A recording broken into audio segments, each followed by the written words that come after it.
சமயங்கள்ல ஒரு இறைநேச செல்வர் இருந்தாங்க, பேர் ஞாபகத்தில் இல்லை. அவங்க வீட்டில் வச்சு ஓதி கொடுப்பாங்க, மாணவர்கள்லாம் வந்து ஓதி கொடுப்பாங்க. மாணவர்கள் எல்லாம் ஓதிக்கிட்டு இருக்கும்போது அங்கிருந்து சவுண்ட் பாக்ஸ் வேலை செஞ்சுக்கிட்டாரு. அம்மாவுக்கு பெரிய ஓதி கொடுக்குறாரு, அப்படியா இப்படியா, அந்த அவளை பார்த்தியா அவளை பார்த்தியா அப்படின்னு. இது மாணவர்களுக்கு கேட்டு கேட்டு கேட்டு பழக்கமாக போச்சு. ஆரம்பத்தில் வந்து என்ன இது உஸ்தாது இப்படி பேசுறாங்களே இப்படி பேசுறாங்களே எல்லாம் நினைச்சிட்டு இருந்தார். பொறுமையா நினைச்சிட்டாரு இருந்துட்டா ஒரு கட்டத்துல அவங்க அன்னைக்கு என்னமோ தெரியுது, பயங்கர சூடு, கிளாஸ் நடந்துட்டு இருக்குது. அவன் என்ன செஞ்சிட்டான்னா, இந்த முன்னாலெல்லாம் இப்பதான் அரிசியை களைகிறது இல்லையே, முன்னால அரிசியை களைஞ்சி அந்த கழனின்னு எடுப்பாங்க, அதில் ஆடு மாடுகளுக்கு வைப்பாங்க, அதான் சத்து. இன்னைக்கு எல்லாம் சேர்ந்து அதை மொத்தமா வேக வச்சிடும், அந்த தண்ணியை வடிக்கிறது இல்லை, கஞ்சி வடிக்கிறது இல்லை. அந்த மாதிரி அந்த கழனி தண்ணியை கொண்டு வந்து என்ன செஞ்சிட்டா இவன் மேல தடான்னு ஊத்திட்டான். கிளாஸ் நடந்துட்டு இருக்கும் போதே அவன் ஊத்திட்டு உள்ள போறான். ரொம்ப பொறுமையா இருக்கான். மாணவர்லாம் திளைச்சி போயிருக்கிறாங்க. என்ன உஸ்தாத், வேற ஒன்றும் இல்லை, மலேசியா கதை தான். ஒரு நேரம் இடி இடிச்சது, இன்னைக்கு மழை பெஞ்சது, அவ்வளவுதான், சிம்பிளா சொல்லிட்டாங்க. ஒரு கட்டத்தில் சஹாபிகள் உட்கார்ந்து இருக்கிறாங்க. இதெல்லாம் அவங்க ரசூல்கிட்ட படிக்கிற பாடம் பாருங்க. சஹாபிகள்லாம் உட்கார்ந்து இருக்கிறாங்க. அப்போ ஒரு மனைவி வீடு. அந்த மனைவி பார்த்த பேர்கள் எனக்கு ஞாபகத்தில் இல்லை, விஷயத்தை மட்டும் விளைவிக்கும். ஒரு மனைவி வீட்டில் உட்கார்ந்து இருக்கிறாங்க. அந்த என்ன செஞ்சிருக்கிறாங்க, சஹாபிகள் நாளைக்கு கொஞ்சம் கூடுதலாக வந்துட்டாங்க. வந்த உடனே இருக்கக்கூடிய உணவு போதிய அளவுக்கு இல்லை. ஏதோ உணவு கொடுக்குன்னு நினைக்கிறாங்க சிலர், வந்தவங்களுக்கு ஏதாவது கொடுக்கணுமா இல்லையா, ஆனா கொடுக்கக்கூடிய அளவுக்கு உணவு போதிய அளவுக்கு இல்லைங்கிற மாதிரி இருக்கு. இதை பக்கத்தில் அடுத்த மனைவி என்ன விளக்கிட்டாங்க, இன்னைக்கு கூடுதல் ஆட்கள் வந்திருக்கிறாங்க வீட்டில் சூழலோட பேசுறதுக்கு, ஏதோ இருக்குமா தெரியலன்னு சொல்லி அவங்க ஏதாவது உணவை கொடுத்து விடுறாங்க. அவங்க கொடுத்த உடனே இந்த அம்மாவுக்கு ரோஷம், ஏன் எங்க வீட்டில் கொடுக்க தெரியாதோ, எங்க வீட்டில் இல்லையோ, வருமா இல்லை, இந்த ரோஷம் வந்துருது இல்லை. என்ன செஞ்சாங்கன்னு கேட்டா, அந்த உணவு தட்டங்களை வந்த உடனே தூக்கி வீசிட்டான். எங்க வீசுறாங்க, ரசூலுல்லாஹ்வுடைய சபையில வீசுறாங்க. அந்த தட்டை உடைஞ்சிருச்சு. உடைஞ்ச அந்த உணவுலாம் அப்படி செதறது. கொஞ்சம் யோசிச்சு பாருங்க, இந்த பொசிஷன்ல நாம இருந்தால் நம்முடைய இன்னொரு மனைவி இப்படி நடந்து கொண்டார், ஒன்ன வச்சே நாங்க பெரிய பாடம், இன்னொரு மனைவி நீங்க சொல்றீங்க, எல்லாம் யோசிக்க வேணாம். நம்ம அப்படி இருந்தால், அப்படி இன்னொரு மனைவி இப்படி நடந்து கொண்டால் நம்முடைய வாழ்க்கை எப்படி இருக்கு, நாம் எப்படி நடந்து கொள்வோம், எப்படி நாம நடந்து கொள்வோம், என்ன ஆகும்? அது சபையில ஆட்கள் வந்திருக்கிறாங்க, எப்படி இருக்கும்? ஸல்லல்லாஹு அலைஹி வஸல்லம் சொன்னாங்க, தாரத்து உம்முக்கு, நம்ம அம்மாவுக்கு ரோஷம் வந்துருச்சுப்பா. ஸல்லல்லாஹு சொல்றாங்க, தாரத்து உம்முக்கு, உம்முக்கும், உங்களுடைய உம்மாவுக்கு, உம்மா தானே எல்லாருக்கும், அவங்க நம்ம உம்மாவுக்கு ரோஷம் வந்துருச்சு, அடுத்த வீட்டுல இருந்து அடுத்த மனையை கொடுத்த உடனே உங்களுக்கு ரோஷம் வந்துருச்சு, வேற ஒண்ணும் இல்லை அப்படின்னு சொல்லி என்ன செஞ்சாங்க, அந்த தட்டையெல்லாம் அவங்களா எடுத்து பொறுக்கி கொண்டு எல்லாத்தையும் ஒழுங்குபடுறாங்க. எந்த டைம்னா இதை எப்படி பார்க்கணும் தெரியுமா, சைக்காலஜிக்கலா பாருங்க. ஸல்லல்லாஹு அலைஹி வஸல்லம் அவர்களை விட ஒரு சைக்காலஜிஸ்ட் இருக்க முடியுமா? இல்லை. உளவியல் ஆய்வாளர், உளவியல் தத்துவ ஞானி, என்ன பேர் வேணாலும் நீங்க வச்சுக்கோங்க. ஸல்லல்லாஹு அலைஹி வஸல்லம் அவர்கள் மாதிரி உளவியலை சொல்லி தந்தவர்கள் யார் இருக்க முடியும்? சரி, ஏன் அவங்க அப்படி வீசினாங்க, ஏன் அப்படி வீசினாங்க? அடுத்த வீட்டுல இருந்து வருது மட்டுமா? எங்களுக்கு ரசூலை பார்க்கறதுக்கு எங்களுக்கு தெரியும், அந்த அன்பு. திருப்பி பாருங்க, அதுதானே. யார் கொண்டு தான் எனக்கு என்ன இருக்கு, அது கொடுத்தா என்ன கொடுக்காட்டா என்ன அப்படின்னு பார்க்கலையே. ரசூல் ஸல்லல்லாஹு அலைஹி வஸல்லம் அவர்களுக்கு கொடுப்பதற்கும் அவர்களுடைய விருந்தாளிகளுக்கு கொடுப்பதற்கும் நாங்க இருக்கிறோம், வேற ஒரு ஆள் தேவையில்லை என்றுதான் அந்த தாய் நினைச்சாங்க, அந்த மனைவி நினைச்சாங்க. எனவே இவைகள் எல்லாம் ஒரு அன்பினுடைய தாக்கம், ஒரு அன்பினுடைய தாக்கம். ஒரு நல்ல மனைவி, நல்ல மனைவி, பிரியத்தோடு இருக்கக்கூடிய மனைவி தன்னுடைய கணவன் ஒரு அந்நிய பெண்ணோடு ஒரு பைக்ல போறான்னு வச்சுங்க, பொறுப்பானா? காரணம் என்ன? அவன் எனக்கு மாத்திரமே சொந்தம் சொல்லுவானா இல்லையா? அது எதுல வந்து சர்வீட்ல சொல்ல முடியாது. எப்படி நீங்க அவர் போலாம், திடீர்னு ஒரு வந்துட்டாப்பா ஆஸ்பத்திரிக்கு போகணும்டா, மயங்கி விழுந்துட்டா, நான் என்ன செய்ய முடியும்? வேற தப்பான எதுவும் கிடையாது, டக்குன்னு ஆஸ்பத்திரிக்கு தூக்கிட்டு போனேன். உண்மையும் அதுதான். அது வேற ஆள் கிடைக்காதா, நீங்க தான் போகணுமா கேட்பாங்க. யாரும் இல்லை, யாரோ ஒரு ஆள் தானே உதவி செய்யணும், அதெல்லாம் நியாயம் தான். ஆனால் மனைவி கேட்பதில் இருக்கக்கூடிய இன்னொரு நியாயம் அன்பின் ஆழம். அதை ரசூல் கற்றுத்தர்றாங்க ஸல்லல்லாஹு அலைஹி வஸல்லம். அதை இப்படி நீங்க எடுத்துக்கிடணும், உங்க மனைவி உனக்கு இப்படி பேசினா இப்படி எடுத்துக்காங்கிறாங்க ஸல்லல்லாஹு அலைஹி வஸல்லம் அவர்கள்.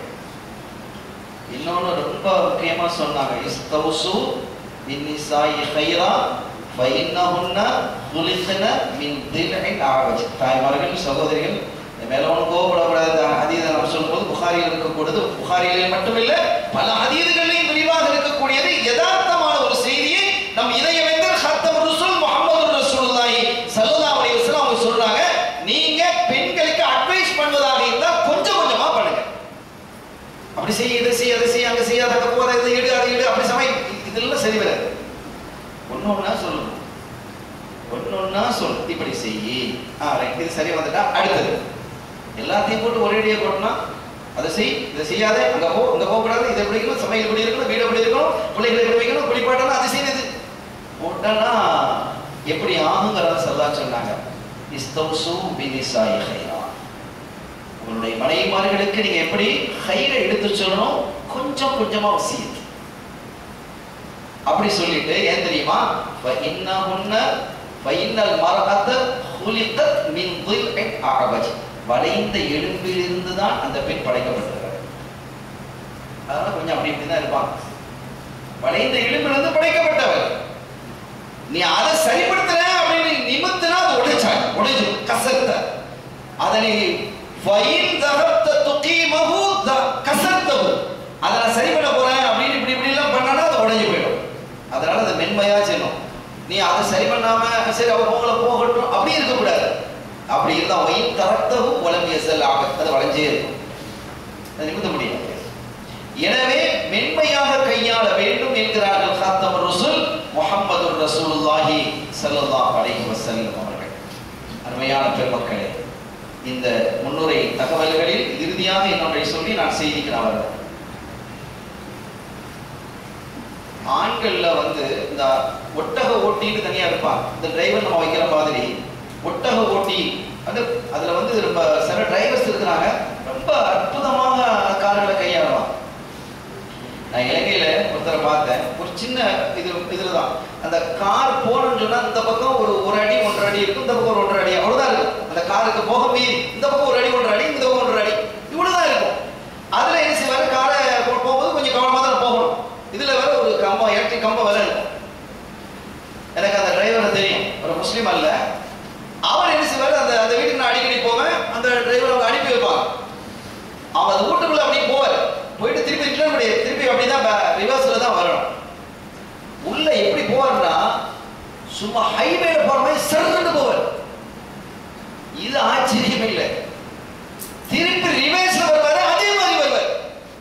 சும்மா 60-80 வர்ற மாதிரி சர்ன்னு வருவார். எனக்கு பயமா இருக்கும். அவருக்கு அந்த அளவுக்கு திறமையாக கையாளுவார், பழகிட்டார். அந்த மாதிரி ஒட்டக ஓட்டிகள் 2 ஓட்டிகள் ஸல்லல்லாஹு அலைஹி வஸல்லம் அவர்களிடத்துல இருந்தார்.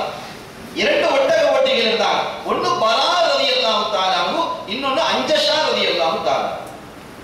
ஆண்களை வைத்து ஓட்டுவதற்கு பரா ரலியல்லாஹு தஆலா அவங்க தான் ஆண்களா இருந்தா பல ஒட்டகங்களை வச்சுக்கிட்டே என்ன செய்வாங்க, கூட்டிட்டு போவாங்க. சின்ன பிள்ளைகளாக இருந்தா ஆண்களாக இருந்தாலும் சிறுவர்களாக இளைஞர்களாக இருந்தாலும் அதை என்ன செய்வாங்க, பல ஒட்டகங்களை ஒரே சமயத்தில் கையாளக்கூடிய ஆற்றல். அதே மாதிரி அஞ்சஷா ரலியல்லாஹு தஆலா அவங்க பெண்களுக்கு என்ன செய்வாங்க. இதுல என்ன கேட்டா, இந்த பாடலை ரொம்ப இனிமையா பாடுவாங்க 2 பேரும். இந்த பாடல் பாடினால் அந்த ஒட்டகம் நல்ல சுறுசுறுப்பா ஓடும். பாடலை அதை ரசிக்குது. நான் கடந்த வருஷம் கூட சொன்னதை ஞாபகம். இந்த இன்னைக்கு ஒரு ஆய்வாளர்கள் சொல்றாங்க, இந்த பசு இருக்குல்ல, பசுமாடு, அந்த பசுமாட்டுக்கு முன்னால நின்று பாட்டு நல்ல பாடல்களை பாடினா அது கூடுதலாக பாடல்கள். யார் வீட்டில் பசுமாடு இருக்குதோ இனி அவங்க முன்னால சான்சஸ்ல வச்சிடணும், ரெடியா போட்டா கொஞ்சம் பாடல்கள் அப்படின்னு இவருக்கு சொல்றான். ஆனா அது உண்மையாக இருக்கிறதுக்கு வாய்ப்பு இருக்கு. ஏன்னா இங்க பாருங்க, அது பாட்டை ரசிக்குதுன்னு வருது. இவங்க பாட ஆரம்பிச்சா அது அப்படி ஓடணும், ஒட்டம் கட்ட கட்ட கட்ட கட்ட வேகமா ஓடும். அஞ்சஷா ரலியல்லாஹு தஆலா, நீங்க பரா ரலியல்லாஹு தஆலா பத்தி ரசூல் ஒன்றும் சொல்லல, அது ஆம்பளைகள் தானே, அவனை சமாளிச்சுக்கிடுவான் அப்படிங்கிறத. பொம்பளைகளை வச்சு ஓட்டக்கூடிய அஞ்சஷா ரலியல்லாஹு தஆலா ஒரு தடவை அந்த மாதிரி ஓட்டும் போது அது கட்ட கட்ட கட்ட ஓடுது. ருவைத கையா அஞ்சஷா கொஞ்சம் நிதானமா போங்க, ரொம்ப பாட்டெல்லாம் பெருசா எடுத்து விடாதீங்க. அது பாட்டு கேட்டா ஏடா படமா ஓடிட்டு இருக்குது. ஏன் தெரியுமா, அந்த ஒட்டகத்துல இருக்கிறது யார் தெரியுமா, சூக்கபில் கவாரி, கண்ணாடி ஜாடிகள், கண்ணாடி சீசாக்கள் உள்ள இருக்குது. உலகத்தில் பெண்களை கண்ணாடிக்கு ஒப்பிட்டு காட்டிய ஒரே நபர் ஸல்லல்லாஹு தான். கண்ணாடி மாதிரி உடைச்சிடாத. அவங்களுக்கு மட்டும் இல்ல, எல்லா கணவன்மார்களுக்கும் இது பாடம். அவங்களுக்கு அந்த ஹேண்டில் வித் கேர் அப்படின்னு சொல்லி ஏர்போர்ட்ல எல்லாம் பார்சல் கொடுக்கும்போது கண்ணாடி பொருளா இருந்தா போட்டு கொடுக்குறோம்ல, அப்ப எப்படி கையாளுங்கிறத ரசூல் சொல்லி தர்றாங்க. அவன் போடுறான் ஹேண்டில் வித் கேர் போட்டு தானே அதை ஒட்டி தர்றாங்க. இல்ல போட்டு செஞ்சிடறான் போடுறான். அப்ப அதை மெதுவாக அந்த பொருள் எல்லாம் உடையிற பொருள் அப்படின்னு ஸல்லல்லாஹு அலைஹி வஸல்லம் சொல்றாங்க. ருவைதகா யா அன்ஜஷா சூக பில் கவாரி. நீ என்ன எதை வச்சுட்டு போற? ஒட்டகத்துல எதை வச்சுட்டு போறீங்க? அன்ஜஷா கண்ணாடி சீசாக்கள்ங்கறாங்க கண்மணி ஸல்லல்லாஹு அலைஹி வஸல்லம் அவர்கள். எனவே அப்படி வாழ்க்கையை கையாள வேண்டும் என்பதை இந்த நேரத்தில் நான் உங்களுக்கு சொல்லிக் கொள்வேன். அருமையான பெருமக்களே, ஸல்லல்லாஹு அலைஹி வஸல்லம் அவர்களினுடைய 25ஆம் வயது திருமணம் முடிப்பதற்கு ஒரு ஆணுக்கு நிறைவான வயது 25 வயசு. கூடிய மட்டும் 25 பாஸ் பண்ணக்கூடாதுங்கிறத தான் அறிஞர்கள் சொல்றாங்க.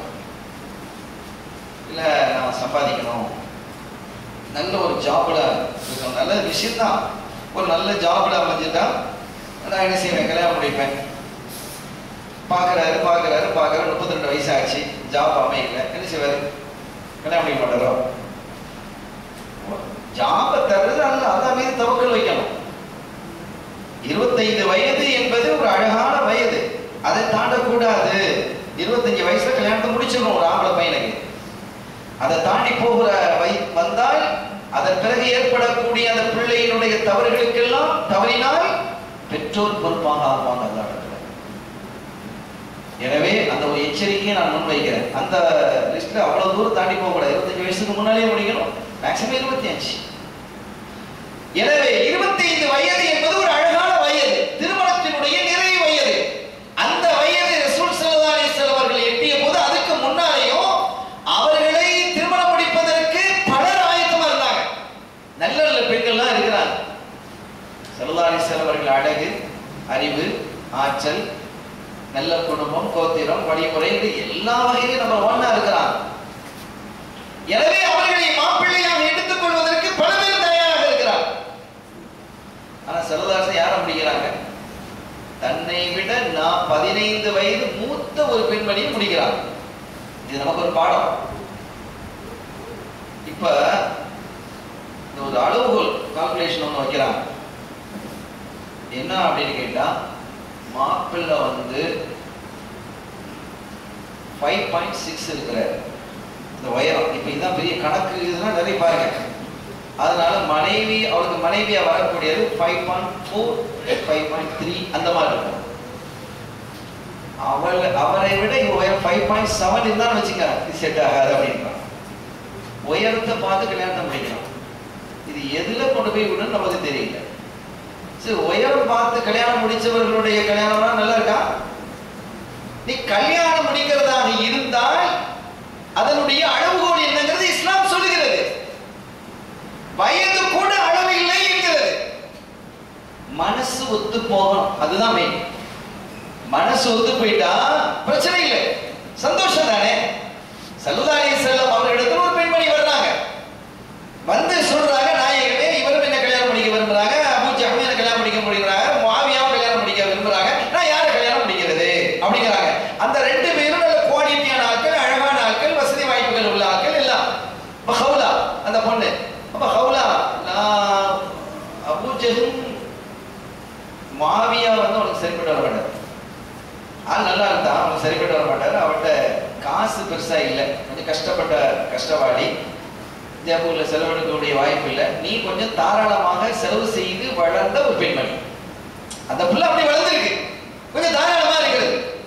இஸ்ராஃப் அல்ல, தாராளம் என்பது வேறு, வீண்விரயம் என்பது வேறு. அப்ப தாராளமாக வளர்ந்த உனக்கு இந்த மாப்பிள்ளை உனக்கு செட் ஆக மாட்டார், பிரச்சனை ஆகும். அவர் ஒன்னொன்னுக்கும் கணக்கு பார்த்துட்டே இருப்பார். கணக்கு பார்க்குற மாப்பிள்ளை இருந்தா எப்படி இருக்கும்? நான் இன்னைக்கு என்ன ரசம் வச்சிருக்கிறேன், இந்த கீரை வச்சிருக்கிறேன், அதுக்கப்புறம் இந்த இது என்ன கூட்டு, புடலங்காய் கூட்டு, 2 கூட்டு போதும் தானே, இது எதுக்கு, இந்த மீன் எதுக்காக வேணி, இந்த கணக்கு பார்க்கணும் பாருங்க. இது உருப்படாது, இருக்கவே கூடாது, பெரிய தப்பு. இது திங்கிற விஷயம் இருக்கே, சாப்பிடுற விஷயம், குடு வஷ்ரபு, நல்ல சாப்பிடுன்னு அல்லாஹ் சொல்றான். நல்ல குடி, நல்ல வீண் விரயம் செய்யாத. இது என்ன வீண் விரயமா? இதெல்லாம் இந்த கணக்கெல்லாம் பார்க்க கூடாது. கொஞ்சம் சல்லல்லாஹு சொல்றாங்க, உன் மனைவி இடத்தில் நீ தாராளமாக இருந்தால் அல்லாஹ் உன்னிடத்தில் தாராளமாக இருப்பான். என்ன வாழ்க்கையை கற்றுத் தர்றாங்க பாருங்க. அங்க கஞ்சத்தனம் பண்ணாதேங்கிறாங்க. கையை இருக்காத விரியப்பா, வாழ்க்கை அழகாயிடும் அப்படிங்கிறாங்க. மனைவி இடத்தில் தாராளமாக இருக்கிறாங்க. ஸல்லல்லாஹு அலைஹி வஸல்லம் அவர்களை பத்தி ஆயிஷா சொல்றாங்க, அஜ்வது மின் ரீஹில் முர்ஸலா. எப்படி இருப்பாங்க தெரியுமா? அவங்க கையில எதுவும் காசை வச்சுக்க மாட்டாங்க, ரொம்ப கொடை கொடுப்பாங்க. அதுவும் மனைவிமார்கள் சொன்னா சில இது வேணும் அப்படின்னா உடனே வாங்கி கொடுத்துருவாங்க, கையில காசு தான் கொடுத்துருவாங்க. அஜ்வது மின் ரீஹில் முர்ஸலா, தென்றல் காற்றை விட கொடை தரக்கூடியவர்கள். இந்த காற்றுல தென்றல் காற்று இருக்கு பாருங்க. தென்றல் காற்று சுகமான காற்று, உடலுக்கு ஆரோக்கியத்தை தரும், சுகத்தை தரும். நல்ல வேறு இருக்கிறோம், தென்றல் காற்று வீசு அப்படின்னு சொல்லுவாங்க இல்லையா? எப்படி இருக்கும் காற்று வீசினா? இப்ப ஏசிக்குள்ள வந்தாதான் சொல்றோம், ஏசி தான். அருமையானவர்களே, அப்படி அதை விட கொடை கொடுக்கக்கூடியவர்களாக ரசூல் இருப்பார்கள். ஆயிஷா சொல்றாங்க, புகாரிலே ஹதீஸ் இடம்பெறுகிறது. அப்படி இருக்கணும். இந்த கஞ்சத்தனம் இருக்கக்கூடாது. மனைவிமார்கிட்ட தாராளமாக இருக்கணும். ஆக ஸல்லல்லாஹு அலைஹி வஸல்லம் அவர்கிட்ட இந்த ஹோலா வந்து கேட்கிறாங்க, நான் இப்படி இருக்குது, நான் யாரை கல்யாணம் பண்ணிக்கிறது? மாவியா செட் ஆகாது, நீ நல்ல செலவழிச்சு வளர்ந்த பிள்ளை, அது கணக்கு பார்க்கிறாளே, செட் ஆகாதுமா. அப்ப அபூஜஹல் அவர் கணக்கெல்லாம் பார்க்க மாட்டார். அவர் கணக்கு பார்க்க மாட்டார். லா ஏதோ அசாது, நீ எது பண்ணாலும் கொஞ்சம் அங்க எசகு பிசகா நடந்தது தீட்டிடுவர், அட்டிதான். உச்ச கீழே வைக்க மாட்டாங்கிறான் ஸல்லல்லாஹு. லா ஏதோ அசாஹு, அவர் தடியை கீழே வைக்க மாட்டார். இமாம் ஷாஃபி ரலியல்லாஹு தஆலா இது விஷயமாக ஒரு அற்புதமான ஃபத்வாவை கொடுத்தார்கள். 13 வயசுல அவங்க முஃப்தி ஆனது 13 வயசுல. இமாம் ஷாஃபி இமாமோட வரலாறுலாம் பேசுறது ஆசையா இருக்கு. அருமையான பெருமக்கள், அது 4 பெருமக்களினுடைய வரலாறுகள் ரொம்ப அற்புதமான வரலாறு. இன்னைக்கு தேவை மக்களுக்கு. அவங்களாம் எப்படிப்பட்டவங்க? அவங்களாம் ரிஜாலுல்லாஹ், அல்லாஹ்வுடைய வாழாக்கள், அல்லாஹ்வுடைய ஆட்கள் அவங்கலாம். அப்ப லா யதோ அஸாஹு, அவங்க தடியை கீழே வைக்க மாட்டாருமா. உனக்கு ரோஷம் வந்துடும், நீ அப்படி வளர்ந்த பிள்ளை, அதுவும் செட் ஆகாது. நான் ஒரு மாப்பிள்ளையும் பார்த்து தரட்டுமான்னு கேட்கிறான். பிள்ளைக்கு எப்படி இருக்கும்? நாயகமே ஒரு மாப்பிள்ளையை பார்த்து தர்றாங்க, அதை விட குவாலிட்டியான மாப்பிள்ளை இருக்க முடியுமா? என்ன சரி நாயகமே அப்படின்ட்டான். ஒரு ஆளை சொன்னா அந்த பிள்ளைக்கு முகம் கொஞ்சம் சுருங்கிடுச்சு. இந்த பிள்ளை கொஞ்சம் அழகான பிள்ளை, நல்ல குடும்பம், நல்ல எல்லாம் இருக்குது, ஓகே தான். சொன்ன மாப்பிள்ளை நல்ல மாப்பிள்ளை, ஆனா ஆள் நல்ல கருப்பு, ஆள் நல்ல கருப்பா இருப்பார். குணம் அதெல்லாம் ஓகே தான். இந்த பிள்ளை நல்ல செக்கச்சேவன் இருக்குது, கச்சிக்குடி மாதிரி கருப்பு சிவப்பு பார்த்தா எப்படி இருக்கும்? இப்ப இந்த மாதிரி ஒரு நிலைமை இருக்கே அப்படின்னு மனசுல இப்படி வந்தது. அந்த பிள்ளை சொல்றாங்க, எனக்கு அப்படி மனசுல ஒரு எண்ணம் வந்தது, ஆனா அடே மனசை நான் உடைச்சேன். இந்த மாப்பிள்ளையை பார்த்து தர்றது யாரு? ரசூல் இல்லையா, அல்லாஹ்வின் திருத்தூதர் இல்லையா? அதுக்கு மேல உனக்கு ஒரு ஆள் வேணுமா? நீ தேர்வு செய்யக்கூடிய மாப்பிள்ளையை விட அல்லாஹ்வின் திருத்தூதர் செய்து தரக்கூடிய தேர்வு செய்து தரக்கூடிய மாப்பிள்ளை சிறந்த மாப்பிள்ளை இல்லையா? எனவே அவர்தான் உனக்கு மாப்பிள்ளை. நப்சை அடக்கிட்டேன், அதோட ஒடுங்கிடுச்சு. அதுக்கப்புறம் நான் சமாஜ வாழணும். சுபஹானல்லாஹ் எப்படி ஆயிடுச்சுன்னா, அவருடைய கல்வியில் என் அன்பையும் என்னுடைய கல்வியில் அவரது அன்பையும் அல்லாஹ் போட்டால் இந்த மதீனாவில் மக்கள் சொல்வார்கள், வாழ்ந்தால் இந்த தம்பதி மாதிரி வாழணும். அப்படி ஆயிடுச்சு. ஆக மனசு ஒத்து போகணும், அதான் மெயின். இப்போ மாப்பிள்ளை தேடுற வேலை, பொண்ணை தேடுற வேலையெல்லாம் நிறைய மக்களுக்கு இல்லை. பேரண்ட்ஸுக்கு இருக்கா? பெரும்பாலும் குறைஞ்சிருச்சு. அவங்க தேடிக்கிறாங்க. வெஸ்டர்ன் மாதிரி, யூரோப் மாதிரி ஆயிட்டு இருக்கு நம்முடைய இஸ்லாமிய சமூகம். யூரோப்பியன்ஸ் மாதிரி ஆயிட்டு இருக்காங்க. ரொம்ப சங்கடமா இருக்கு. அது நல்ல விஷயம் இல்லை என்கிறோம். அருமையானவர்களே, அளவுகோல் என்பது நிறம் அல்ல, அளவுகோல் என்பது உயரம் அல்ல, அளவுகோல் என்பது வயது அல்ல, அளவுகோல் என்பது மனம் ஒத்து போவதுதான். மா தாபலக்கும் மினன் நிசா, அல்லாஹ் சொன்னான், உங்களுக்கு விருப்பமோடு விருப்பத்தோடு நீங்கள் வாழ வேண்டும், அந்த மாதிரி நீங்க தேர்வு செய்யணுங்கிறான். மனம் ஒத்து போகக்கூடியதா இருக்கு. அப்ப என்ன செய்யணும்? முதல்ல பார்க்கணும் அவங்க பிள்ளைகளுடைய தன்மை என்ன, அது என்ன படிச்சிருக்கிறா, எப்படி பண்றா, என்ன பண்றா, அதை பார்க்கணும். இந்த பையன் என்ன பண்றான், இவனுடைய ஸ்டைல் என்ன, இவனுடைய விருப்பம் என்ன, இதெல்லாம் விளங்கணும்னு அர்த்தம். இந்த ஆயத்துக்கு அதெல்லாம் பொருள் மனம். அப்ப இதை பார்க்கிறது யார் பார்க்கணும்? பெற்றோர் பார்க்கணும், குடும்பத்தில் இருக்கக்கூடிய பெரியவர்கள் பார்க்கணும். ஸல்லல்லாஹு அலைஹி வஸல்லம் அவர்கள் அழகான தோற்றம், அவங்களை விட அழகானவங்க யாரா இருக்காங்களா? இல்ல. அப்படி இருந்தும் கூட யாரை கல்யாணம் முடிக்கிறாங்க? ஹதீஜா நாயை கல்யாணம் பண்ணிக்கிறாங்க. ரலியல்லாஹு தஆலா. சப்ஜெக்ட் தான் வரும். ஹதீஜா நாயகி 15 வயசு மூப்பு, 15 வயது மூப்பு. 15 வயது மூப்புங்கிறது மாத்திரமல்ல, ஏற்கனவே 2 கல்யாணம் ஆனவங்க, விதவை அவங்க. ஒரு மாப்பிள்ளை மூத்து, ஒரு மாப்பிள்ளை டிவோர்ஸ். கல்யாணமானார்கள் என்பது மாத்திரமல்ல, விதவை என்பது மாத்திரமல்ல, குழந்தைகளும் பெற்றிருக்கிறார். ஒரு பொண்ணுக்கு டிவோர்ஸ் ஆயிடுச்சு, பையனுக்கும் டிவோர்ஸ் ஆயிடுச்சு. 2வது கல்யாணம். அந்த பையனுக்கு 2வது கல்யாணம் தான், அந்த பொண்ணுக்கு 2வது கல்யாணம் தான். இவன் எல்லாம் ஓகே, ஆனா அந்த பொண்ணுக்கு புள்ள இருக்கேங்கிறான். இப்படிப்பானா பெரும்பாலும் அதை தவிர்க்கிறாங்க இல்லையா? புள்ள இல்லைன்னா பரவாயில்ல, புள்ள இருக்கே அப்படின்னு பாக்குறான். அப்ப இது அளவு கூட இல்லைங்கிறாங்க ஸல்லல்லாஹு அலைஹி வஸல்லம். ஹதீஜா நாயகி குழந்தைகள் இருக்கவே கல்யாணம் முடிக்கிறாங்க. ஆனா கல்யாணம் முடிக்கிறதுக்கு முன்னாடி அந்த நிகழ்வுகள் எல்லாம் அற்புதமானது. ஏன் ஹதீஜா நாயகி ஸல்லல்லாஹு அலைஹி வஸல்லம் அவர்களை கல்யாணம் முடிச்சாங்க? அவங்க தான் கேட்கிறாங்க, மாப்பிள்ளை கேட்கிறாங்க. மாப்பிள்ளை தான் கேட்கப்பட்டது, பொண்ணு கேட்கல. மாப்பிள்ளை தான் பார்க்கப்பட்டது. அந்த சமயம் ஸல்லல்லாஹு அலைஹி வஸல்லம் பொண்ணு பார்க்க சொன்னாங்க. அது அவங்களுடைய வழிமுறை. ஸல்லல்லாஹு அலைஹி வஸல்லம் அவர்களுக்கு எப்படி நடந்ததுன்னா, ஹதீஜா நாயகி மாப்பிள்ளை பார்த்தாங்க. ஹதீஜா நாயகி அந்த வயசுலயும் 40 வயசுலயும் எப்படி இருப்பாங்கன்னா, இளமையோடு இருப்பாங்க. ரொம்ப இளமையாக இருப்பாங்க, ரொம்ப அழகு, ரொம்ப அற்புதமா இருப்பாங்க. ஒழுக்கம், நேர்த்தி எல்லாமே சிறப்பான ஒரு நடைமுறை. செல்வம் செழிப்பு கோடி கணக்க கொட்டி கிடக்குது. எவ்வளவு செல்வம் தெரியுமா? வரலாற்றில் நான் ஒரு குறிப்பா பார்த்தேன். மக்கால அவங்களுடைய வியாபார பொருள்களை வைக்க முடியாம என்ன செஞ்சாங்கன்னா, ஒரு கிடோன் எடுத்தாங்க. ஜித்தாவுக்கும் மக்காவுக்கும் இடையில ஒரு இடத்துல ஒரு பெரிய கிடோன் கட்டினாங்க, சாமான்களை அங்கே ஸ்டோர் பண்றதுக்கு. எவ்வளவு பெரிய கோடீஸ்வரர்! வரலாற்றில் அறிஞர்கள் எழுதுகிறார்கள், ஹதீஜா நாயகியை பெண் கேட்டு வராத நாளே இல்லை. ஒரு ஆளை நான் கல்யாணம் முடிக்க வர்றேன், கல்யாணம் முடிக்க ஒன்றும் வசதி இருக்கு, நல்ல குடும்பம், அழகு, பண்பு, அருமையான நல்ல குடும்பத்தில் உள்ள மாப்பிள்ளை எல்லாம் வந்தது. எத்தனை பேர் கேட்டு வந்தாங்க. ஹதீஜா நாயகி மறந்துகிட்டே இருந்தா, வேணாம் வேணாம். அந்த வீட்டில் இருக்கவங்க பெரிய ஆச்சரியம், நல்ல மாப்பிள்ளை வருது, அருமையான மாப்பிள்ளை வருது. அவரை பத்தி எல்லாருக்கும் தெரியும், நமக்கு தெரியாத ஒரு மாப்பிள்ளை இல்லை, தங்கமான பையன், நல்ல பையன், வயசுல கொஞ்சம் இளமையா இருந்திருக்கிறார், மூத்தவர்கள் என்று பலவிதமாக வந்திருக்கிறது.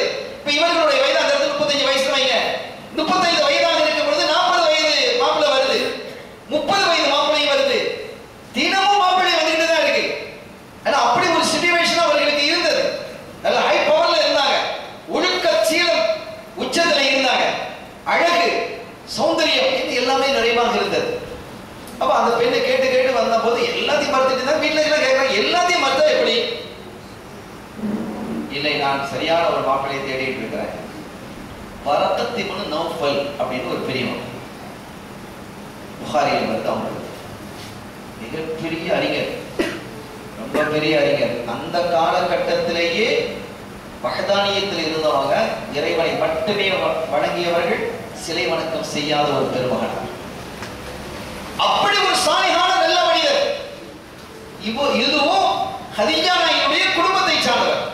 அந்த ஹதீஜா நாயகி ரலியல்லாஹு தஆலா அன்ஹா அந்த வரக்கத் இப்னு நௌஃபல் இடத்துல போய் உட்கார்வாங்க. அந்த பெரியவங்க போய் உட்கார்ந்த உடனே அவன் நிறைய விஷயத்தை கற்றுக் கொடுத்தான். ஹதீஜா, ஒரு நபி வர போறாங்க, ஆனா அவங்க பிறந்துட்டாங்க, இந்த மண்ணில் தான் இருக்கணும், அவங்க இப்படி இருப்பாங்க, இப்படி இருப்பாங்க, இப்படி இருப்பாங்க, தௌராத்துல எப்படி இருக்குது, ஜபூர்ல எப்படி இருக்குது, இன்ஜீல்ல எப்படி இருக்குது, மற்ற சூஹுகள் ஆகமங்கள்லாம் இப்படி இருக்குது. அப்படிப்பட்ட ஒரு நபி வந்த காலம் வந்துட்டாங்க, பிறந்திருப்ப வயசாயிருக்கணும், அவங்க வந்து வெளிப்படக்கூடிய காலம் நெருங்கி கொண்டிருக்குது. ஆனா அவங்க இப்படி தோற்றத்தில் இருப்பாங்க, இப்படி இருப்பாங்க, அப்படி இருப்பாங்கன்னு எல்லாத்தையும் சொல்றாங்க. இது அப்படியே அவங்களுடைய கல்வில பதிவு ஆகிட்டு அவர்கள் தனக்கு கணவனாக வரணும்னு அந்த இடத்துல வேண்டாங்க. நல்ல வணங்கிக்கிடணும். இந்த வரலாறு முக்கியமான இடம். இறைவா, அப்படிப்பட்ட அந்த இறை இறுதி திரை திருத்தூதரை எனக்கு கணவனாக தான் என்ன செய்றாங்க, அவங்க வேண்டிட்டு இருக்கிறாங்க. அவங்க ஏற்கனவே தன்னுடைய மாப்பிள்ளை எப்படி இருக்கணும்னு ஃபிக்ஸ் பண்ணிட்டாங்க, அது ரசூலுல்லாஹ் தான். ஆனா ஸல்லல்லாஹு அலைஹி வஸல்லம் அவங்களுக்கு தெரிய வரல. அது நாளடைவில் தான் அந்த மைசர் அந்த வியாபாரத்துக்கு போனார்ல, அவங்களோட வியாபாரத்துக்கு ஸல்லல்லாஹு அலைஹி வஸல்லம் அவங்க பங்குதாரர்களுக்கு போகும் பொழுதுதான் அவங்க மைசரா வந்து சொல்றாரு, இப்படி இப்படி எல்லாம் நடந்ததுங்கும் போது இவங்களுக்கு கிளிக் ஆச்சு. வரக்கத் இப்னு நௌஃபல் சொன்னது சரியா இருக்கு, எல்லாமே இருக்குது. அப்போ எனக்கு இவங்க தான் ஸல்லல்லாஹு அலைஹி வஸல்லம் அவர்கள் நபி என்று தன்னை பிரகடனப்படுத்துவதற்கு முன்பாகவே ஸல்லல்லாஹு அலைஹி வஸல்லம் அவர்கள் நபின்னு உணர்ந்த ஒரு பெண்மணி ஹதீஜா. கதீஜா நாயகி வணங்கிட்டாங்க. எனவே என்ன செஞ்சாங்க, தன்னுடைய தோழி நுஃபைஸா அவங்கள அனுப்பி என்ன செய்யறாங்க, நீங்க போய் கேட்டு வாங்க, நுஃபைஸா நீங்க போய் ரசூலுல்லாஹ் போய் பாருங்க, முஹம்மது ஸல்லல்லாஹு அலைஹி வஸல்லம். அப்ப எல்லாம் பேர் தானே சொல்றது, ஸல்லல்லாஹு அலைஹி வஸல்லம் சொல்றது இல்ல, போய் கேட்கறாங்க. ஸல்லல்லாஹு அலைஹி வஸல்லம் நுஃபைஸா வந்து சொல்றாங்க, இப்படி விஷயம் இப்படி அப்படின்னு சொல்றாங்க. ஸல்லல்லாஹு அலைஹி வஸல்லம் அவர்கள் யோசிச்சுட்டு அல்லாஹ்வுடைய கல்வில போடுறான், அவனும் சரி ஒத்துக்கிறாங்க. அதே மாதிரி என்ன செய்யுது, இந்த கல்யாணம் நடத்த முடியுது. ஸல்லல்லாஹு அலைஹி வஸல்லம் அவர்களை எப்படி தேர்வு செஞ்சாங்கன்னு பாருங்க. அந்த தேர்வு வந்து எவ்வளவு அழகான ஒரு தேர்வு. ஸல்லல்லாஹு அலைஹி வஸல்லம் அவர்கள் வந்து எதையும் தேர்வு செய்யறது இல்ல, ஸல்லல்லாஹு அலைஹி வஸல்லம் அவர்களுக்காக அல்லாஹ் தேர்வு செய்வான். அந்த பொறுப்பை அவன் வச்சிருக்கிறான். அது ஏற்கனவே நம்ம சொன்னோம் இல்லையா, ஏற்கனவே ஒரு உரையில நம்ம பேசிட்டோம். அல்லாஹ் தேர்வு செய்தான், ஸல்லல்லாஹு அலைஹி வஸல்லம் அவர்களுக்காக தேர்வு செய்த விஷயங்களை ஒரு வரலாறு நம்ம பேசணும். எனவே அல்லாஹ் தேர்வு செய்கிறான். ஹபீபினுடைய மனைவிமார்கள் எப்படி இருக்கணுங்கிறத அல்லாஹ் தேர்வு செய்கிறான். எனவே ஸல்லல்லாஹு அலைஹி வஸல்லம் அவர்கள் தன்னுடைய கணவரை, அடுத்து வரக்கூடிய கணவர் எப்படி இருக்கணுங்கிறத அன்றைய திலகம் செய்தத்ரா கதீஜா நாயகி ரலியல்லாஹு தஆலா அன்ஹா அவர்கள் தேர்வு செய்கிறாங்க. தேர்வு செய்ததற்கு பிறகு கல்யாணம் முடியுது. கல்யாணம் முடிந்ததற்கு பிறகு ஸல்லல்லாஹு அலைஹி வஸல்லம் அவர்கள் என்ன விருப்பம் தெரிவிக்கிறார்களோ அந்த விருப்பத்தின் பிரகாரம் தன்னுடைய சொத்துக்களை எல்லாம் செலவழிச்சாங்க. அப்பொழுது செலவழிச்சாங்க. وحبب إليه الخلاء புகாரியிலே ஹதீஸ் வருது, ஸல்லல்லாஹு அலைஹி வஸல்லம் அவர்களுக்கு ஒரு காலகட்டத்தில் தனிமை கல்வத்து விருப்பமாக இருந்தது. தனியா இருக்கணும் அப்படிங்கிற மாதிரி வந்து கதீஜா சொன்னாங்க, எனக்கு தனிமை கல்வில போடப்படுது. حبب إليه الخلاء, கதீஜா நான் தனிமையை விரும்புறேன், பிரைவேட்டா இருக்கணும் அப்படின்னு கல்வத்தை விரும்புறேன் அப்படின்னு ஸல்லல்லாஹு அலைஹி வஸல்லம் பண்ணிட்டு சொல்றாங்க. ஓகே பண்றாங்க. அவங்க என்ன ஹிரா குகையில போய் உட்கார்ந்தாங்க. ஜபல் நூர் ஹிரா குகையில போய் உட்கார்ந்து அங்க இருந்தாங்க. அந்த இடத்துல தான் அவங்களுக்கு என்ன செய்ய முதலாவது வஹி வந்தது என்பதெல்லாம் வரலாறு தெரியும். வஹி வந்து சாதாரண விஷயம் அல்ல. வஹி ரெண்டு வகையான வஹி இருக்கு. வஹியை ரெண்டா பிரிப்பாங்க. இப்போ கதீஜா நாயகி கல்யாணம் முடிச்சிட்டாங்க, வஹி வருது. வஹியினுடைய அந்த பலம், வஹியினுடைய சக்தி என்னங்கிறத ஒரு நிமிஷம் நான் உங்களுக்கு விளக்க வைக்கிறேன். ஏன்னா அந்த இடத்துல நீங்க விளங்கணும். அல்லாஹ் சொல்றான், இன்னா அரதுனல் அமானா. இந்த இடத்துல வஹி தான். இந்த வஹியை நாம் எடுத்து காட்டினோம், நீ சுமந்து கொள்வாயா? அல்ல சமாவ வானங்களின் மீது காட்டினோம், என்னால முடியாத விஷயம். வானம் எவ்வளவு வலிமை, என்ன சுமக்க முடியாது அப்படிங்கிறது. இந்த பூமி இடத்துல கேட்டோம், மலைகள் இடத்துல கேட்டோம், அவைகள் எல்லாம் ஃபஅபைனா யஹ்மில்னஹா, என்னால முடியாது, எங்களால முடியாது, சுமக்க சக்தி இல்லை அப்படின்னு அவைகள்லாம் வானம் மறுத்தது, பூமி மறுத்தது, மலை மறுத்தது, இவைகள்லாம் மறுத்தது. ரசூலுல்லாஹ் சுமக்கிறாங்க. இப்ப எவ்வளவு வெயிட்ங்கிறத நீங்க புரிஞ்சுக்கணும். அத ரசூல் ஸல்லல்லாஹு அலைஹி வஸல்லம் அவர்கள் சுமக்கிறார்கள். அப்படி சுமக்கும் பொழுது ஏற்படக்கூடிய நிலை என்ன, அவங்க எப்படி இருக்கு, அந்த வஹி வரும் பொழுது ஸல்லல்லாஹு அலைஹி வஸல்லம் அவர்களுக்கு வஹி வரும் பொழுது எப்படி கஷ்டம் இருக்கும் என்கிறதை ஆயிஷா நாயகி சொல்றாங்க. ஹாரிஸ் இப்னு ஹிஷாம் ரலியல்லாஹு அன்ஹு அறிவிக்கிறாங்க. அந்த ஹதீஸ் புகாரியில இரண்டாவது ஹதீஸாக இடம்பெறும். கைஃப யத்தீக்கல் வஹி, நாயகி உங்களுக்கு வஹி எப்படி வருது, வஹி எப்படி வரும் அப்படின்னு கேக்குறாங்க. அஹ்யானன் யதீனி மிதல் ஸல்ஸலத்தில் ஜரஸ் வஹுவ அஷத்துஹு அலைய ஃபயஃசிமு அன்னி வகத் வஅய்து அன் மாகான வஅஹ்யானன் யதமஸ்ஸலு லில் மலக்கு ரஜுலன் ஃபயுகல்லிமுனி ஃபஅய் மா யகுல். ரெண்டு விதத்தை ரசூல் சொல்றாங்க. என்ன தெரியுமா? ஒன்று, இரண்டாவது விதம் என்னன்னா, ஒரு மலக்கு வந்து மனித உருவிலே வந்து எனக்கு வஹியை சொல்லுவாங்க அப்படின்னு சொல்லியாச்சு. அப்ப அது ஜிப்ரீல் அலைஹிஸ்ஸலாம் வந்து வஹி சொல்றது. முதல் நிலை என்ன, மிதல ஸல்ஸலத்தில் ஜரஸ், மணி ஓசை. மணி ஓசைன்னு சொன்னா ஒரு மணி இருக்குன்னு வைங்க, அதை போய் ஓங்கி தட்டுறோம், கட கட கட தட்டி முடிச்சதுக்கு பிறகு அந்த வைப்ரேட் ஊடு வரும் பாருங்க, அதான் ஸல்ஸலத்தில் ஜரஸ், அந்த வைப்ரேட்டினுடைய சப்தம். இந்த போனை நம்ம வைப்ரேட்ல போட்டு வச்ச உருது இல்ல, அந்த மாதிரி அதான் ஸல்ஸலத்தம் ஆரம்பிங்க. அந்த மாதிரி எனக்கு வஹி வரும். அப்ப அது அல்லாஹ் நேரடியா இருக்கலாம், எந்த மலக்கும் கிடையாது. ஜிப்ரீல் அலைஹிஸ்ஸலாம் பண்ண முடியாது. ஏன்னா அந்த மாதிரி சில விஷயங்களை ஜிப்ரீல் அலைஹிஸ்ஸலாம் அவர்கள் கூட சுமக்க முடியாது. அதை ரசூல் சுமந்தார்கள், ஸல்லல்லாஹு அலைஹி வஸல்லம் சுமந்தாங்க. அந்த மாதிரி வரும் பொழுது கடுமையான குளிர்காலம், வலக்கத் ரஅய்துஹு யன்ஸில் அலைஹில் வஹ்யு ஃபில் யௌமி ஷதீதில் பர்த் ஃபயஃசிமு அன்ஹு வ இன்ன ஜபீலுஹு லயதஃபஸ்ஸது அரகா. ஆயிஷா நாயகி சொல்றாங்க, கடுமையான குளிர்காலத்துல பார்த்திருக்கிறேன் அந்த வஹி இறங்கும். அப்படி வஹி இறங்கும் பொழுது அவங்களுடைய நெற்றியிலிருந்து வியர்வை கொட்டுங்கிறாங்க. கடும் குளிர்காலத்துல அவ்வளவு வலிமை. அப்ப அந்த வலிமையான வஹியை சுமந்து கொண்டு ஸல்லல்லாஹு அலைஹி வஸல்லம் பதட்டத்தோடு முதலாவது இது பழக்கப்பட்டது. ஃபர்ஸ்ட்ல எப்படி இருந்திருக்கும்? ஃபர்ஸ்ட் முதல் வகை இறங்கும்போது எவ்வளவு கடினமா இருந்திருக்கும். வேத்து விருந்துட்டாங்க. நேர வீட்டுக்கு வர்றாங்க. ஜம்மீலூனி ஜம்மீலூனி என்ன போத்துங்க போத்துங்கங்கறாங்க. போத்துறாங்க. ஹதீஜா நாயி இத பாருங்க, போத்திட்டு கல்லா வல்லாஹி மா யுஹ்ஸீகல்லாஹு அபதா. ஹதீஜா நாயி ஏன் அல்லாஹ் தேர்வு செய்தாங்கிறது இங்க நம்ம விளங்கணும். இவ்வளவு 15 வயசு மூத்த ஒரு பெண்மணி, அனுபவம் மிக்க ஒரு பெண்மணி தானே.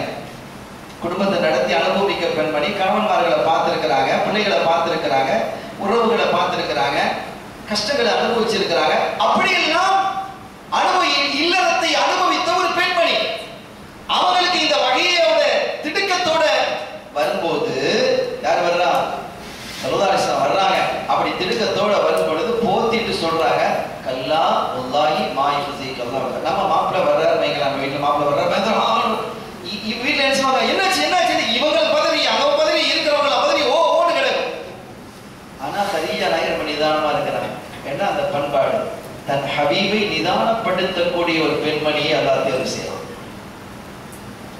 ஸல்லல்லாஹு அலைஹி வஸல்லம் அவர்களை அரவணைத்து உலகம் முழுவதற்கும் கொண்டு செல்ல வேண்டிய இந்த வேத வாக்கு, அதை சுமந்து வரும் பொழுதும் அதை நடைமுறைப்படுத்தும் பொழுதும் நடைமுறைப்படுத்தப்படும் பொழுதும் ஏற்படக்கூடிய விளைவுகளை தாங்கி நிற்கக்கூடிய பெண்மணியாக இருக்கணும் ஹதீஜா நாயகி.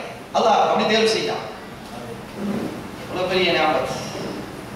அப்போ அந்த மாதிரி தேர்வு செய்ய வந்ததும் அவங்க ஆசுவாசப்படுத்தி போத்தின்னு சொன்னாங்க, கல்லா மா யுஹ்ஸீகல்லாஹு அபதா. அம்மா என்ன செஞ்சுப்பாங்க, ஏங்க அங்கெல்லாம் போறீங்க தானே கேட்பாங்க. தப்பு இல்லை, அது அவங்களுக்குள்ள ஸ்டேட்டஸ் அவ்வளோ லெவலாக தான் கேட்க முடியும். இனிமேல் நீங்கள் அங்கெல்லாம் போகவே கூடாது, அந்த இடத்துல இங்கே கால் வச்சு பாருங்க, எனக்கு கெட்ட கோபம் வரும் அப்படின்னு நம்ம உடனே சொல்லுவாங்க. அது நம்ம மேல இருக்கக்கூடிய பிரியம்.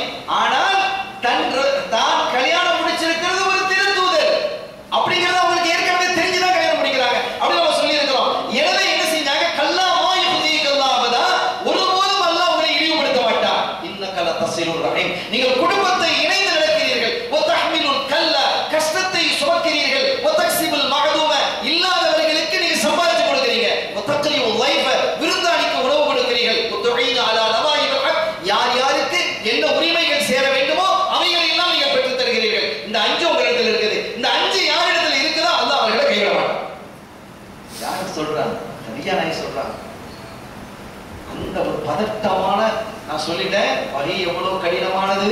வானம் சுமக்க முடியாத, பூமி சுமக்க முடியாத, மலைகள் சுமக்க முடியாத வலிமையானதை சுமந்து கொண்டு அவர்கள் பதஷ்டத்தோடு வரும் பொழுது ஜம்மீலூனி ஜம்மீலூனி ஜம்மீலூனி, என்னை போர்த்துங்கள் போர்த்துங்கள் போர்த்துங்கள் என்று கண்மணி ஸல்லல்லாஹு அலைஹி வஸல்லம் அவர்கள் பதஷ்டத்தோடு வந்த நிலையில் அவர்களை ஆசுவாசப்படுத்தி அமைதிப்படுத்தி, ஒருபோதும் அல்லாஹ் அவங்களை கைவிட மாட்டான், அல்லாஹ் கைவிட மாட்டான்னு சொல்றாங்க. கல்லா மா யுஹ்ஸீகல்லாஹு, ஒருபோதும் உங்களை கைவிட மாட்டான்.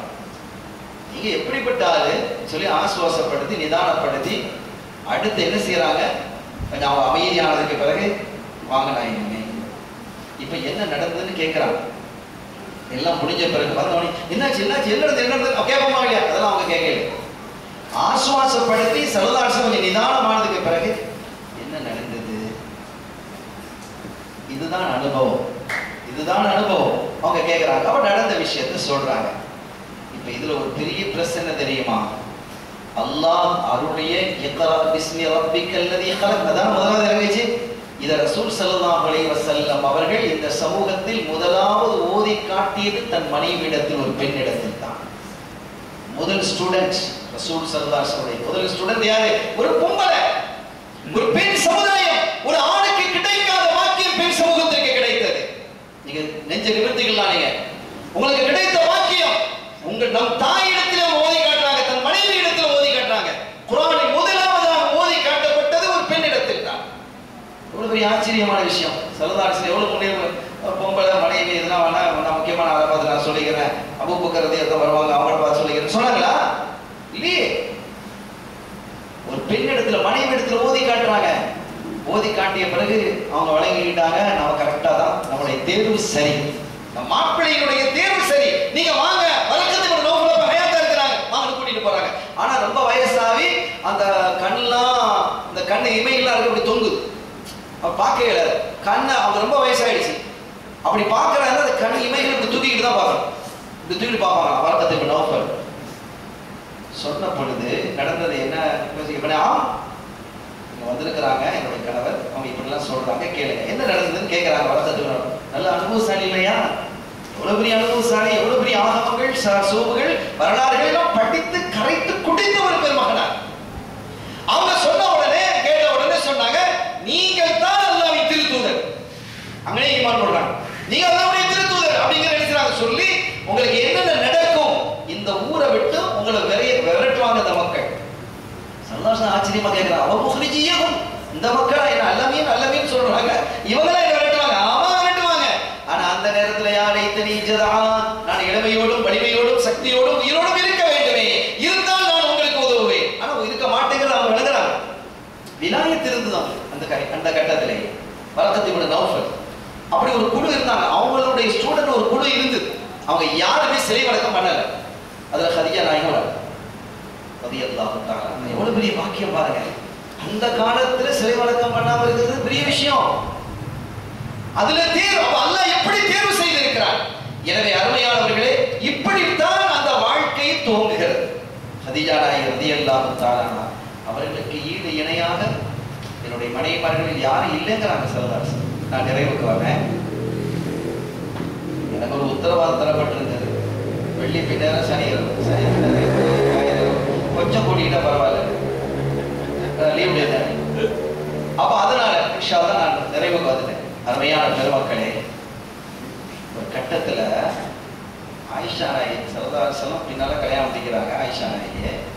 ஆயிஷா நாயகினுடைய அழகு, ஆயிஷா நாயகி அழகானவங்க, ரொம்ப சின்ன வயசு, இளம் வயசு, அறிவு, ஆற்றல் எல்லாம் இருக்கு.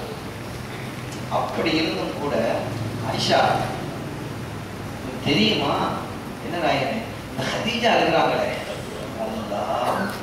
இப்போ கொஞ்சம் முன்னால தான் அவங்களுக்கு பேசுனீங்க, கொஞ்சம் கேள, இந்த ஹதீஜா இருக்கிறாங்களே எப்படி தெரியுமா, இந்த இடத்துல இப்படி இப்படிலாம் நடந்துக்கிட்டாங்க, அப்படியா நாயகமே அப்படின்னு சொல்லி இன்னும் கொஞ்ச நேரம் இருக்கும். ஆயிஷா, இந்த ஹதீஜா என்ன நாயகனே, ஹதீஜா ஹதீஜா ஹதீஜானே பேசுவான் ஸல்லல்லாஹு அலைஹி வஸல்லம். அப்ப இந்த தன்னுக்கு வயதில் மூத்த ஒரு பெண்மணியோடு எவ்வளவு அக்கறையோடு அற்புதமான வாழ்க்கை வாழ்ந்திருக்கணும் நினைவு கூர்ந்துகிட்டே இருப்பான். ஒரு கட்டத்துல இன்னும் பொம்பளை தானே, ரோஷம் வருமா இல்லையா, கடு ரோஷம் வரும். ஆயிஷா நாயகி ரோஷமான ஒரு பொம்பளை.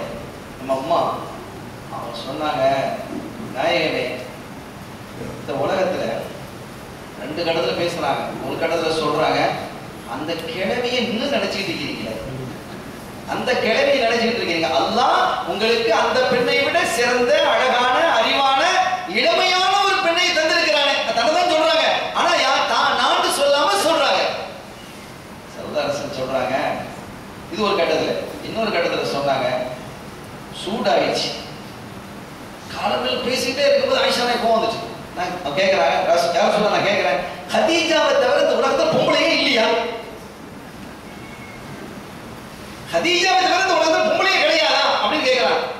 அப்ப இதுல இருந்து நம்ம என்ன விளங்குறோம்னா, ஹதீஜா நாயகியோட ரசூல் ஸல்லல்லாஹு அலைஹி வஸல்லம் வாழ்க்கை எப்படி இருந்து நம்ம பார்க்கணும். இன்ஷாஅல்லாஹ் நம்ம பார்க்க இருக்கிறோம். சில விஷயங்களை நம்ம சொல்லுவோம். அருமையானவர்களே, அப்படி ஒரு அற்புதமான வாழ்க்கை, தன்னை விட வயதில் மூத்த 15 வயது மூத்த ஒரு பெண்மணியை தன்னுடைய இளமை காலத்துல, ஃபாத்திமா நாயகியும் ஆயிஷா நாயகி கிட்டத்தட்ட மொத்த வயசு தானே, ரசூலுல்லாஹ்வுடைய மகளார். இன்னொன்னு சொல்லவா, ஆயிஷா நாயகியை விட ஃபாத்திமா நாயகி வயசான மூத்தவங்க. ரெண்டு பேரும் யார் மூத்தது?